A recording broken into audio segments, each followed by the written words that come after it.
자, 오늘 시간 에베소서 3장에 있는 말씀을 통하여 교회가 존재하는 이유라는 제목으로 말씀의 은혜를 받고자 합니다. 저는 10박 11일 동안 저를 포함하여 16명의 목사님 사모님과 함께 성지 순례를 다녀오게 되었습니다. 사도 바울이 세운 교회, 사도 바울의 제자들이 세운 교회들, 그리고 뿐만 아니라 예수님의 제자들이 세운 교회들과 여러 기념교회들을 다니면서 은혜를 받았고, 그들이 왜 끝까지 믿음을 지킬 수 있었을까? 그 답을 찾고자 열심히 노력하며 은혜받는 시간을 갖게 되었습니다. 성지순례 장소가 우리가 티르키예라고 부르는 터키와 그리스 땅이었습니다. 그것이 바로 성경에 나와 있는 에베소 교회, 갈라디아 교회, 그리고 빌립보 교회, 데살로니가 교회 등이 속해 있습니다. 또 요한계시록에 나와 있는 7교회, 소아시아 7교회도 방문하였고요. 예수님의 제자, 순교했던 교회들을 통하여 그 발자취를 걸으면서 저도 열심히 믿음의 길을 걷지만 그분들에 비하여 믿음이 너무 부족하고 연약하다는 것을 통하여 다시 한번 도전받는 은혜의 시간을 갖게 되었습니다. 자, 그 수많은 교회 가운데 저는 지금도 두 교회가 머릿속에서 떠나지를 않습니다. 첫 번째 교회는 갑바도키아라는 도시 근처에 있는 지하 교회들이었습니다. 두 번째는요, 그리스 중부에 있는 메타오라라는 그 바위산 꼭대기에 있는 교회들을 바라보며 저들이 어떻게 믿음을 지켰는가 한 번 더 생각해 보게 되었습니다. 이 갑바도키아라는 도시 지하에 1000여 개의 교회가 있다는 것을 알게 되었습니다. 로마 황제가 박해를 시작하면서 로마 도시 가운데 기독교인들은 생활할 수 없어서 땅굴로 밑으로 가며 그 믿음을 지켰습니다. 로마뿐만 아니라 갑바도키아 지역에도 그 많은 사람들이 신앙을 지키기 위하여 제대로 생활할 수 없었지만 땅속에서 머물고 지내며 교회를 지키고 눈물을 흘리며 기도했던 그 장소를 통하여 은혜를 받게 되었습니다. 기독교는요, 유일신입니다. 우리는 하나님 한 분만을 믿고 그 외의 신들을 우상이라고 말하고 절대로 섬기지 않습니다. 자, 그런데 로마 황제가 정권을 강화하기 위하여 어떤 정책을 펼쳤느냐? 로마의 황제들은 사람이 아니라 신이라고 말했다는 것입니다. 그래서 우상을 만들고 그 신 앞에 절하라고 명령하였습니다. 그래서 여러분 잘 아는 것처럼 그 앞에 절하지 않으면 징계를 받거나 사자밥이 된다는 얘기를 다 알고 계실 것입니다.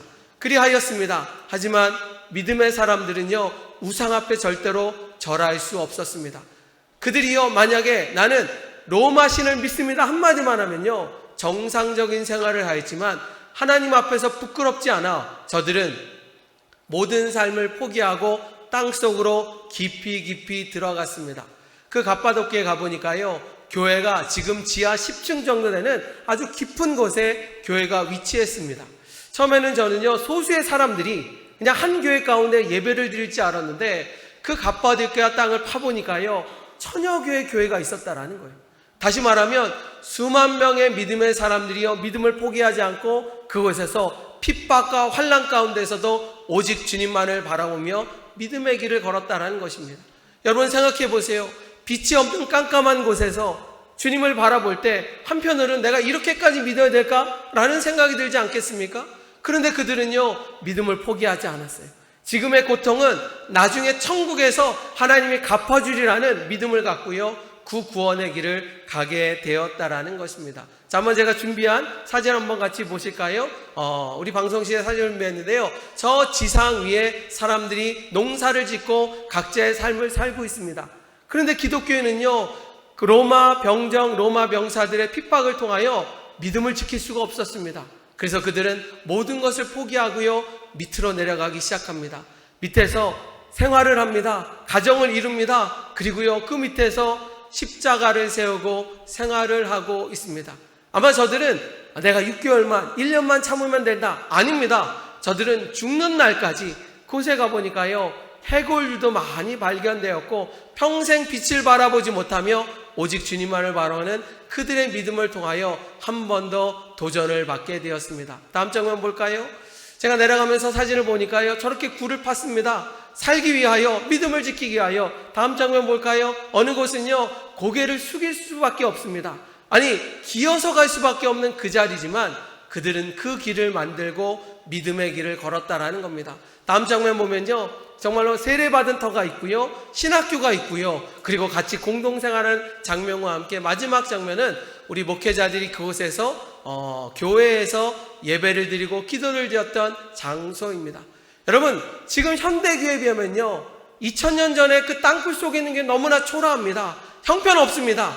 그런데 눈물을 흘리며 기도하는 성도들의 모습을 보니 그 교회가요, 너무나 아름답고 가치 있게 느껴지기도 합니다.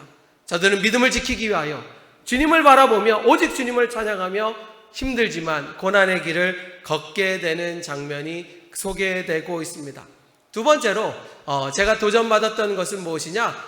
화면 그만 보여주시기 바랍니다. 그리스에 있는 저를 보여주세요. 화면 보여주시고, 그리스에 있는 메타오라라는 도시를 방문하게 되었습니다.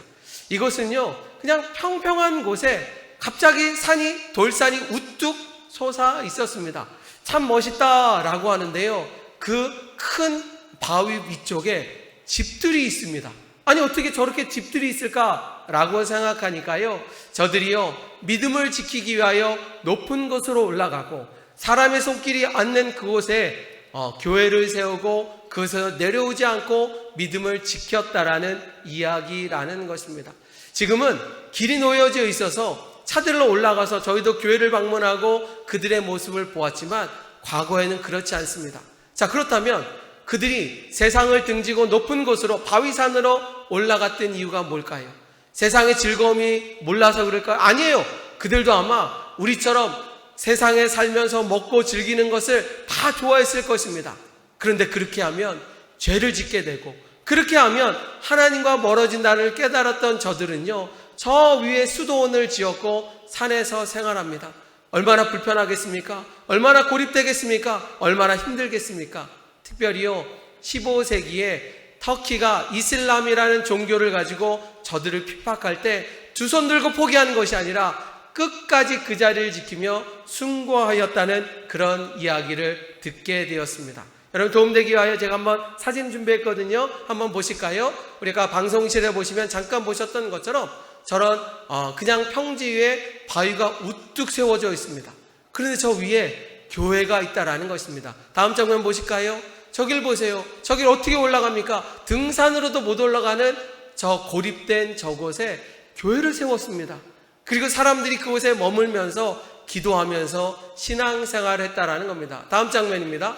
여길 보세요. 더 힘든 곳 아니겠습니까? 절대 사람이 올라갈 수 없는 그곳에 교회를 세우고 신앙생활하는 저들의 모습 가운데 부끄러운 마음과 도전의 마음을 다시 한번 받았습니다. 어떻게 하면 저런 믿음을 간직할 수 있을까?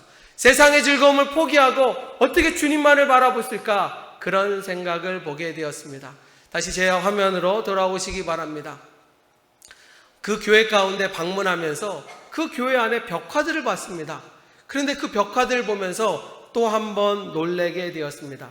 그 벽화에는요, 초대교회에 박해했던 장면을 그림으로 표현하였습니다. 로마 병정들이요, 믿는 사람들의 목을 자르는 장면, 그런데도요, 그 죽음의 자리 가운데 두 손을 모으고 기도하는 스데반의 모습 같은 모습들을 보게 되었습니다. 예수님처럼 십자가에 처형을 당합니다. 베드로처럼 거꾸로 십자가에 처형을 당하는 그들의 모습을 봅니다. 또 다른 장면이요, 저의 마음을 참 아프게 하였는데, 감옥관에 갇혀있던 기독교인들이요, 그들의 신앙을 꺾기 위하여 로마 병사가 살을 베끼는 장면이 나와요. 그럼 그 장면을 보는데 너무 끔찍했습니다. 아니, 그냥 총에 맞아 죽고 목에 잘려 죽는 것보다 그 신앙을 지키기 위하여 살이 벗겨지고 저 핏겨지는 그 자리 가운데서도 믿음을 지키는 저들, 그 벽화를 보면서 그 자리를 지켰던 믿음의 사람들이 그 신앙을 지키는 모습 가운데 우리가 얼마나 편하게 신앙생활하며 주님 앞에 부끄러운 모습을 가질까라는 것을 통하여 다시 한번 결단하고 믿음의 길을 걷게 되었습니다. 초대교회 성도들은요, 예수님처럼 환난의 바람이 불지라도요, 어려움의 바람이 불지라도요, 신앙을 포기하지 않았다라는 것입니다. 사랑하는 성도 여러분, 우리는 오늘 교회 창립 48주년 감사의 예배를 드리고 있습니다. 그런데 우리 교회가 이렇게 아름답고 웅장한 교회가 되기 위하여 처음부터 이렇게 했을까요? 처음부터 이런 멋진 교회에서 목회를 시작했을까요? 절대로 그렇지 않습니다. 1976년 10월 24일 우리 원로 목사님 네 분과 가족들과 함께 작은 곳에서, 정말로 어려운 곳에서 목회가 시작되었습니다. 하지만 하나님은 그곳에 성령의 은혜를 부어주셨고 사람들이 모이게 하였고 눈물의 기도가 헛되지 않았고 아름다운 열매가 맺혀지도록 역사하여 주셨다라는 것입니다. 기도할 때마다 하나님의 역사가 일어나고 전도할 때마다 사람들의 부흥의 역사가 일어나고 특별히 우리 교회는 병자들을 고치는 기적의 역사를 통하여 무럭무럭 성장하게 되었습니다. 자, 그런데 여러분 이걸 아셔야 됩니다. 오늘 이 자리에도 많은 성도가 있지만요, 여러분들 천사입니까? 죄짓지 않는 착한 사람입니까? 그렇지 않습니다. 교회는요 천사들이 모인 것이 아니라 천사처럼 되기 위하여 죄인들이 모인 장소입니다. 그러다 보니까 교회 안에서도 미움의 이야기, 싸움의 이야기, 다툼의 얘기가 벌어질 수밖에 없고요, 우리 교회도 그 어려움을 피해갈 수 없었던 기억이 납니다. 제가 어렸을 때 우리 원로 목사님 네 분들이 열심히 목회하고 또 두 분이 대화 나눌 때 종종 들을 때가 있습니다. 강대상에서 담대하게 말씀을 전했던 우리 원로 목사님도 때로는 여러 가지 환난과 어려움 가운데 속상해하고 마음 아파하는 장면을 봤습니다. 만약에 제가 그것을 보면서 저도 목회하는 걸 포기해야 되겠다, 그런 마음이 들 정도로 아픔의 이야기를 많이 나누셨습니다. 하지만 그럴 때마다 더 기도하셨고 더 열심을 다하셨고 더 굳건하셔서 여기까지 올 수 있었던 모든 이야기는 바로 환난과 어려움 가운데서도 하나님을 믿는 믿음을 지켰고 그 믿음의 아름다운 결과가 바로 우리 교회라는 사실을 절대로 잊어서는 안 될 것입니다. 저는요 성지순례 하는 동안 우리 창립감사주를 앞에 두고 저는 여러 가지 묵상하면서 이런 생각을 해봤습니다. 왜 사도 바울이 복음을 증거할 때마다 교회를 세웠을까? 아니, 사도 바울의 제자들이 그 힘든 와중에서도 교회를 세우고 성도를 가꾸었던 이유는 무엇일까? 아니, 예수님의 제자들이요 순교하는 그 장면 가운데 교회를 세우고 믿음의 길을 걷도록 만들었던 이유는 뭘까? 아니, 한국교회 150년의 역사 가운데 모이는 곳마다 교회를 세우고 믿음의 길을 걸었던 이유가 뭘까? 바로 오늘 말씀의 제목처럼 지역마다 교회가 존재하는 이유가 무엇일까? 그 질문 앞에 저는 세 가지 답을 찾게 되었고요, 오늘 그 세 가지 말씀을 전하고자 합니다. 왜 주님은 교회를 세우도록 만드셨을까? 왜 교회가 필요할까? 지금도 여러분 생각하면요, 세상 사람들이 교회를 향하여 비난하고 하지만 여전히 교회는 존재해야 됩니다. 그렇다면 왜 교회가 존재해야 되는가라는 이유 가운데 저는 세 가지 답을 찾게 되었습니다. 첫 번째로요, 교회가 존재해야 될 이유는요, 정기적인 예배를 드리기 위함입니다. 자, 같이 읽어볼까요? 에베소서 3장 14절과 15절에 이런 말씀이 담겨져 있습니다. 우리 같이 한번 읽을까요? 같이 있습니다. 시작. 이러함으로 내가 하늘과 땅에 있는 각 족속에게 아버지 앞에 무릎을 꿇어 비노니. 지금 사도 바울이요 에베소 교회를 향하여 말씀하고 있습니다. 우리 믿음의 사람들은 주님 앞에 무릎 꿇고 예배드리는 존재가 되어야 된다라는 겁니다. 여러분, 의자가 편안하잖아요. 그런데 의자가 편안할 때 예배에 집중이 안 되면 등을 떼셔야 돼. 왜? 우리 무릎 꿇고 기도하라고 하는데 우리가 그렇게 못할지라도 예배드리는 데 집중해야 됩니다. 왜? 우리의 영혼을 주님 앞에 올려드리는 예배가 진정한 예배가 되기 때문입니다. 예배는요 영어로 월십입니다. 이 월십은요 두 가지 단어가 합쳐진 겁니다. 월티라는 단어와 십이라는 단어입니다. 월티라는 단어는요 가치 있다, 가치를 드린다 라는 뜻이고요, 십이라는 단어는 높인다, 어떤 분을 높여드린다 라는 것입니다. 예배는요 은혜 받는 것도 중요하지만 예배의 진짜 본질은요 존귀하신 분, 우리가 높여드릴 분을 찬양하고 경배하는 것이 예배의 본질이라는 것입니다. 우리 많은 사람들은요 힘든 세상 가운데 이렇게 말합니다. 우리는 사랑받기에 태어난 사람이라고. 자, 우리 옆 사람한테 한번 인사해 볼까요? 우리 권사님, 장로님은 사랑받기에 태어나셨습니다. 한번 고백합니다. 시작. 사랑받기에 태어나셨습니다. 여러분, 맞습니다. 이 세상 가운데 하나님의 은혜로 여러분들은 사랑받기에 태어난 사람입니다. 그런데 중요한 거는요, 이것만을 알고 있으면 진짜 신앙이 아니에요. 진짜 신앙은 뭐냐? 사랑받기 태어난 것도 맞지만 우리는 창조주이신 주님 앞에 경배와 찬양을 드리게 하여 태어난 존재라는 것을 반드시 기억해야 될 것입니다. 여러분, 부모님을 공경하고 사랑하는 것처럼 우리의 영적인 아버지를 찬양하고 높여드리는 것이 우리 믿음의 길이라는 것입니다. 그래서 우리 믿음의 사람들은요, 일요일은 없습니다. 일요일은 오늘도 집에서 누워있고 쉬고 있는 사람들에게는 일요일이지만 우리 믿음의 사람들에게는 일요일이 아닌 주일입니다. 주일은 무엇입니까? 주님을 경배하고 찬양하고 예배드리는 날이 주일날이라는 것을 잊지 말아야 될 것입니다. 자, 그런데 주일날이면 예배를 드려야 되는데 예배 장소가 없다면 여러분, 예배를 온전하게 드릴 수 있을까요? 우린 코로나 시대 때 경험했습니다. 교회 나오지 않고 영상으로 예배를 드렸습니다. 자, 그런데 영상으로 예배를 통하여 은혜 받으셨습니까? 첫 번째 예배는 그랬을걸요? 가고 싶은데 가지 못하니까. 한 달이 지납니다. 두 달이 지납니다. 여러분의 믿음이 성장합니까? 절대로 그럴 수 없습니다. 왜? 예배는요, 예배 장소에서 드려야 하기 때문입니다. 이번 성지순례 기간에 주일날이 다가왔습니다.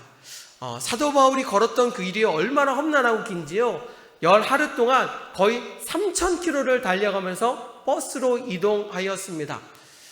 토요일날이 지나 주일날이 다가올 때 우리를 인도하는 가이드 선생님이요, 갑자기 이렇게 말합니다. 목사님들, 주일날에도 갈 곳이 먼 여정이니까 예배 잠깐 드리고 한 15분만 예배 드리고 일찍 출발했으면 좋겠습니다. 그렇게 얘기할 때 어떤 목사님이요, 그 가이드를 향하여 이렇게 말합니다.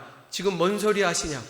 우리는 예배 드리러 왔고 은혜 받으러 왔지 구경하러 온 거 아닙니다. 주일날이면 예배 드려야 되는 게 마땅하지 않습니까? 라고 말하면서 우리가 여행사에다가 주일날은 예배 드릴 수 있도록 세미나룸을 부탁을 하였고요, 그곳에서 예배를 드리게 되었습니다. 우리가 관광하고요, 구경하는 것도 중요하지만 주일날은 믿음의 성도들이 예배 드리고 경배하는 것이 하나님이 기뻐하는 일이라는 것입니다. 그래서 우리가 주일날은요, 여정을 잠시 멈추고 예배를 드렸습니다. 자, 한번 사진 볼까요? 한번 보면 우리가 세미나룸을 통하여서 제가 인도하여서 예배를 드렸습니다. 다음 장면 보여줄까요? 예배를 했으면 또 한번 볼까요? 피아노도 없고 찬양대도 없었지만 그 모임 가운데 얼마나 뜨겁게 예배를 드렸는지 은혜 받는 시간이 되었습니다. 바로 교회가 존재해야 될 이유는요, 우리가 예배 드릴 곳이 있고요, 그 예배를 통하여 하나님을 경배하고 찬양할 수 있다라는 것입니다. 사랑하는 성도 여러분, 바로 주님께서 호산나 제단을 세워주셨고 이곳을 통하여 하나님을 경배하고 찬양하는 역사가 48년으로 끝나는 거 아니라 100년 되고 200년 되도록 우리 함께 아름다운 교회 만들어가는 우리 성도가 되기를 주님의 이름으로 축원합니다.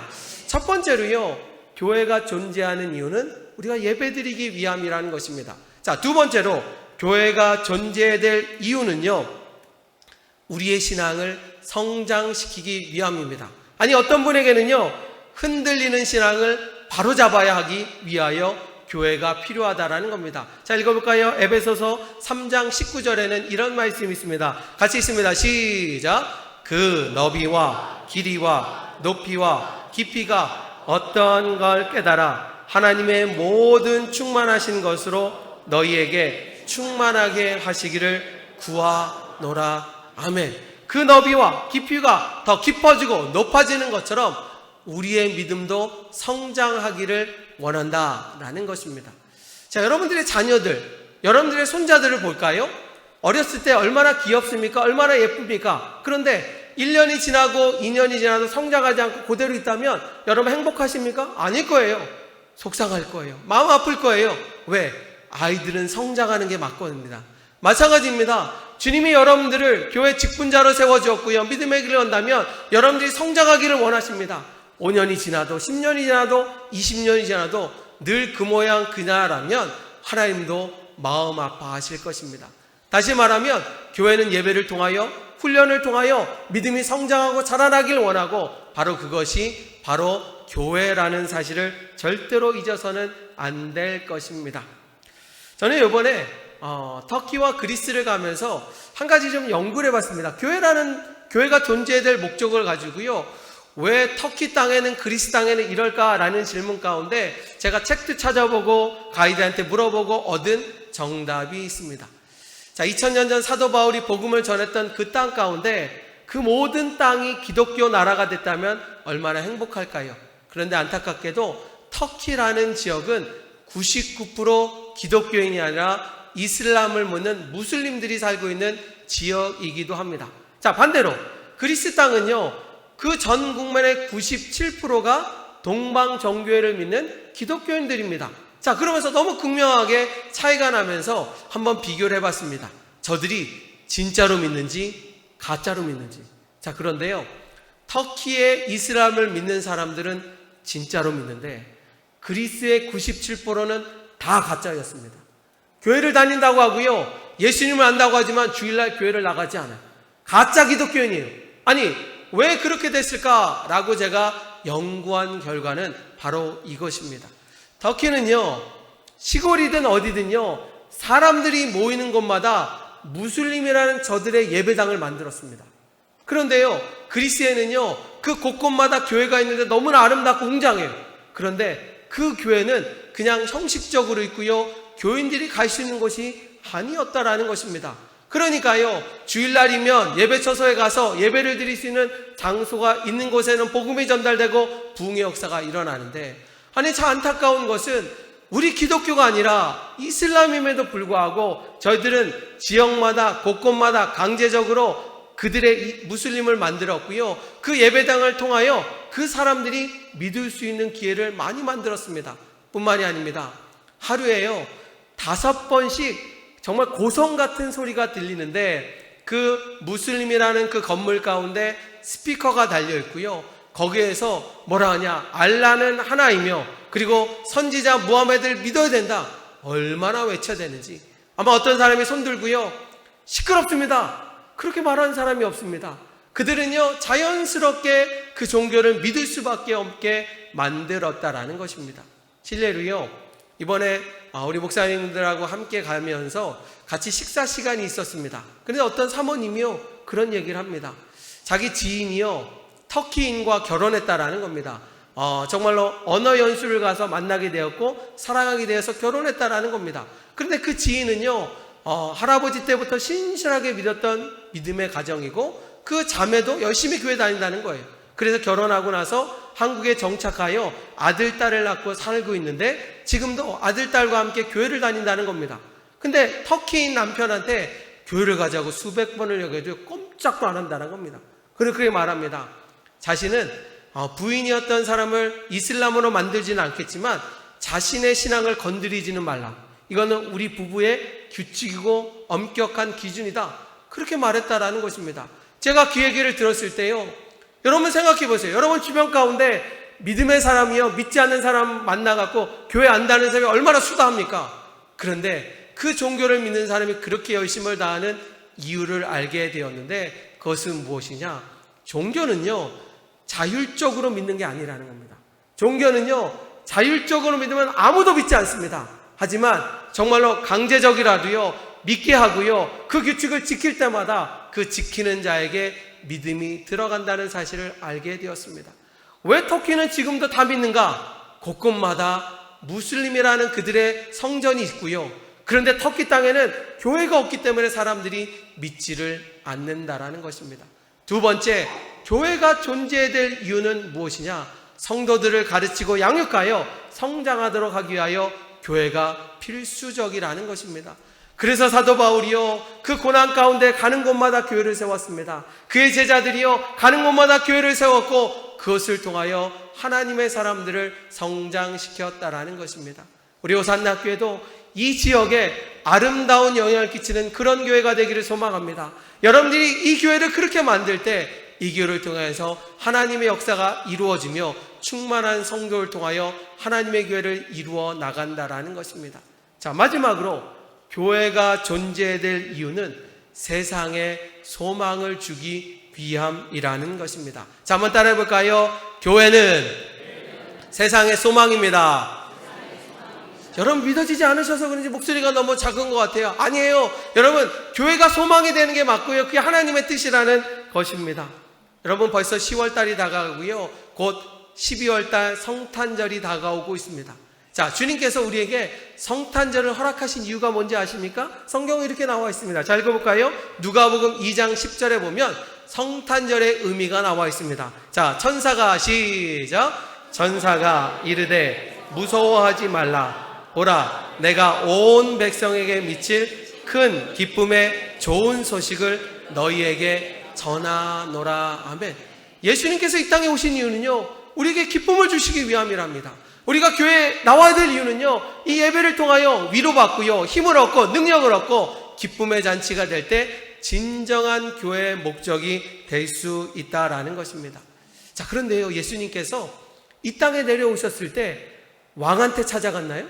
예수님께서 이 땅에 오셔서 천사들이요 그 기쁨을 나누기 위하여 권력자한테 찾아갔나요? 아니에요. 예수님은 가장 낮고 낮은 구유에서 태어나셨고, 그리고 천사들이요 예수님을 축하하기 위하여 전했던 소식은 누구냐? 목자에게 찾아갔다라는 것입니다. 자, 그렇다면 그 당시 목자는요 대단한 권력을 갖고 있나요? 아니에요. 그 당시에는요 유대인 규정에 따르면 목자들은 죄인이었습니다. 그리고 부정한 자였습니다. 아니, 저들은요 정상적인 생활하는 것이 아니라 양들과 함께 구유에서 살 수밖에 없는 천한 자들밖에 없었습니다. 그런데 주님은요 그들에게 무엇을 말하느냐? 걱정과 근심과 좌절 가운데 있는 저들에게 소망과 기쁨을 주시기 위하여 주님께서 오셨다라고 말씀하고 있습니다. 자, 읽어볼까요? 누가복음 2장 20절 보면 예수님을 만난 저들은요 절망이 아니라 기쁨으로 변했다라는 겁니다. 같이 있습니다. 목자들은 시작. 목자들은 자기들에게 이르던 바와 같이 듣고 본 그 모든 것으로 인하여 하나님께 영광을 돌리고 찬양하며 돌아가니라. 아멘. 그렇습니다. 예수님을 만나는 자는요 기쁨을 누린다는 것입니다. 성전에 와서 예수님을 만나는 감격 가운데 있는 성도는요 오늘도 기쁨과 행복 가운데 넘치기를 주님의 이름으로 축원합니다. 그런데 그것이 우리 가운데만 있는 것이 아니라 여러분들이 은혜 받은 마음을 갖고요 직장에서 각 가정에서 선한 영향력을 뿌리며 기쁨을 나눠줄 때 진정한 은혜의 시간이 될 수 있다라는 것입니다. 여러분, 뉴스를 보세요. 뉴스를 볼 때마다 안타깝고 속상한 이야기들이 참 많이 나오지 않습니까? 특별히 요즘 젊은이들에게는 참 안타까운 이야기들이 많이 나옵니다. 직장도 어렵고요, 열심히 하면요 그래도 뭔가 얻는 것이 있어야 되는데 요즘은 자영업자도 그렇고요, 젊은 사람도 그렇고 일하면 일할수록 손해본다라는 안타까운 이야기가 계속해서 들려오고 있습니다. 여러분 보세요. 핸드폰이요 우리를 많은 정보를 주기도 합니다. 여러분 걸어다니는 자동차 이런 여러 가지를 보면요 정말로 대단한 세상이라고 봅니다. 로봇이요 사람을 대체하기도 합니다. 얼마나 편리한 세상이 되었습니까? 그런데 우리의 삶은 윤택한 가운데 고립과 아픔과 고통의 시간이라고 말하고 있습니다. 왜 그렇습니까? 점점 시대가 어두워지고 있기 때문입니다. 주님은요 2000년째뿐만 아니라 오늘도 분명하게 말씀하고 있습니다. 교회가 소망이 되고 예수님이 우리에게 기쁨이라고 말씀하고 있는 이 말씀을 기억하는 믿음의 성도가 되기를 주님의 이름으로 축원합니다. 오늘도 절망 가운데 있는 성도들이 일어서는 은혜가 임하기를 주님의 이름으로 축복합니다. 맡겼던 문제가 예수님 때문에 해결되고 교회 예배드리는 여러분들에게 한없는 은혜와 평강이 임하기를 주님의 이름으로 축복합니다. 사랑하는 성도 여러분, 교회는요 2000년 전이나 지금이나 존재하고 있습니다. 왜 교회가 세워졌느냐? 아까 말씀드렸죠. 우리가 예수님을 경배하고 찬양하기 위함입니다. 우리의 신앙을 성장시키기 위함입니다. 뿐만 아니라 이 교회를 통하여 세상에 빛이 되고 소금이 된다는 사실을 기억하며 소망을 전하는 믿음의 성도가 되기를 주님의 이름으로 축복합니다. 우리 호산나교회는요 벌써 48년 동안 그런 믿음으로 여기까지 온 줄 믿습니다. 더 중요한 것은 무엇입니까?